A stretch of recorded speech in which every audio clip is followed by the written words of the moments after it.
Hello everyone. I've been called to make a video, and I'm not one to make videos, but I'm going to.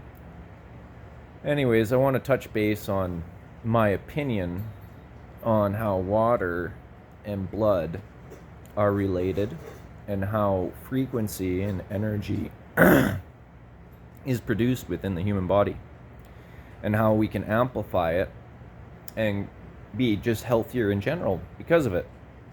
And it just comes from a knowledge and understanding of how things work. And I'm just going to go through my opinion and draw some correlations for everybody to look at it how I kind of see it. So when I look at blood, it's in the shape of a donut, like and it has a web inside. Now, when that is, what's comparable when you look at blood in comparison to, say, anything? One thing that really resonated with me was a speaker. So I actually got this theory or opinion based on, I was trying to create a free energy device using a speaker, because not many people know this, but if you resonate a speaker, what happens is it actually has a piezoelectricity discharge on the other end, where you can actually produce power with a speaker. Now, and vice versa, you put power into a speaker and it'll create resonance. Our blood is a very similar shape to a speaker, and a lot of people are unaware to think this way, I suppose. But also, how is water tied to this? Well, piezoelectricity, for most people, they don't know, it's crystals, right? Crystals eject piezoelectricity, a charge. So the way I see it is, when we drink water, it enters our system and it changes its state. It's not a natural fluid anymore. It becomes a plasma, the fourth state of matter. And it also creates a crystalline structure, crystals. And there's this interlinking connection between blood and water when it's in the fourth state. And it'll make sense once I elaborate on this. So, what I said about speakers earlier, if you were to look at it in this sense, where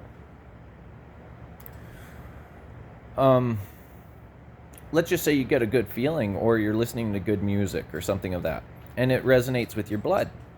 Your blood then starts to vibrate like a speaker. Then it starts to eject energy out of it. And that energy is then absorbed by the water or plasma. So then that makes you feel good. So, and it goes the other way around too. So water, good water, and when you drink water, and like fasting, this will possibly explain how fasting works to a degree, is when you fast and you start removing food out of your diet, your crystalline structure within the plasma gets clearer and clearer and clearer. And as it does so, it also starts to produce more charge. Now, that charge from the plasma then can enter into your blood, and it resonates your blood, which in turn creates energy. And that's why there's this interlinking connection between how we drink good water, living water, and our blood, and how circulation and good vibrations, good resonance is all tied to it and tied to our health. And it's so important to understand this, because a lot of people, they like to talk about frequency and vibration, right? But the fundamentals of it and how it works, they don't elaborate on. So in my opinion, this is my opinion, is that when we are drinking really good water, it puts a charge to our blood. And when you're listening to good resonance, it charges the crystals. So, say breathing exercises, oxygen. You start to absorb oxygen into your blood, which then starts to vibrate your blood, which creates a resonance, like a speaker. And then it discharges energy into your body. And that energy can be stored within that plasma. And then that plasma can then return that energy throughout the day. So breathing exercises, healthy water is so important for healthy blood. It's this exchange of energy between the blood and water that keeps us going. And I think people need to realize this and take it into consideration far more than what we have been. Anyways, if you got any questions, don't be afraid to ask. I'm willing to answer the best I can. But anyways, have a wonderful day.